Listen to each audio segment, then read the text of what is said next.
Ayun ang plano. Diyos ko, my God, nakakahiya, ano? Kasi ang akala niya, itanggap pa rin siya dito sa amin, dito sa Tacloban. Oo, nakatulong siya nung lunan. Pero, natural lang yun kasi taga-Leyte siya. At marami pong salamat sa iyo, Dotaihan, na tumulong ka dito sa biktima ng mga Yolanda. Aywan ko kung tulong o ano. Basta, nakakatuwa kasi kung hindi ka talaga magulo, kung hindi ka talaga nagmamalaki, at kung hindi ka talagang ginagawang tanga ang mga idiot na mga Pilipino na kung saan doon sila naniniwala sa iyo na porky daw nawala ang droga, samantala naman doon sa mga barangay dahil sa lugar ninyo, ang droga ay hindi nawala kahit presidente ka pa. Oo. Kaya ang tao naman na hindi, ang mga Pilipino naman na kunwari kuno na malakas ka nung ikaw ang presidente, pero hindi nila alam kung anong background mo. Hindi nila alam kung anong pinagkagawa mo bilang presidente. Just imagine. Awan ko kung ang mga taong tanga ngayon naniniwala na sa iyo dahil sa West Philippines na ginawa mo. Ano?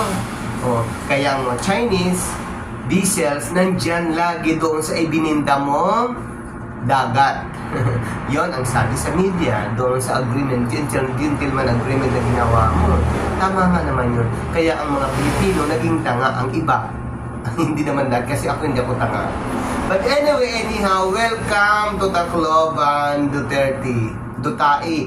At sa lahat ng magiging plano ninyo para ang prayer rally ninyong gagawin dito sa RDR Plaza. Sa harapan ng green marketing namin dati. Nakakatuwa, no? Mas maganda na lang gawin parking lot ang aming RDR Plaza kaysa pag biniyuhan ng prayer rally na samantala ang dinadala ng mga founder, ang dinadala ng magsiselebrate doon ka maggagawa ng prayer rally sa RTR Plaza ay mga demons. So hindi maganda yon dito sa amin kasi una, iniiwasan namin yung mga trahedya na mangyayari pa uli sa amin. Kaya ikaw, Dutai, yung maisog, mautog-utog na kayo, kailangan na kayong hindi matuloy. Oo. Pasalamat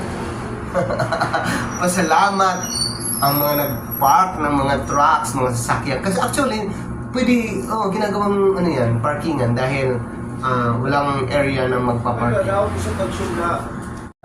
Ayun, marami pong salamat kasi sabi ng Daily Inquirer, ito yan. Ayan. So, napaka-active talaga yung inquirer, no? Ito nakalagay. Yan ang nakalagay sa dyaryo na hindi kayo makakarating at hindi kayo makapag-rally dito sa RTR namin. Kasi daw, ang bagyo darating dito. Pero hindi dumating ang bagyo. Ang bagyo ay darating pagkatapos nyo na kung natuloy dito.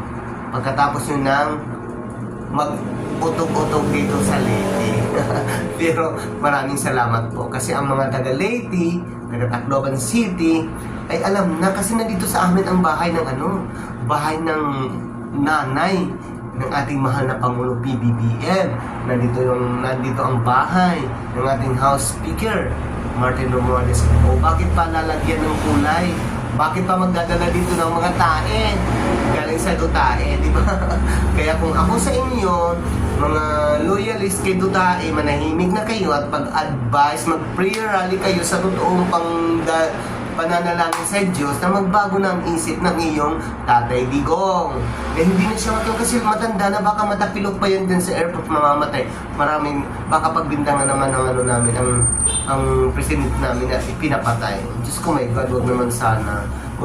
Kaya nagdasal ako na hindi matuloy dito sa prayer rally nila dito sa RTR Plaza. So marami pong salamat, hindi kayo natuloy mabuti nga. Ang bullshit.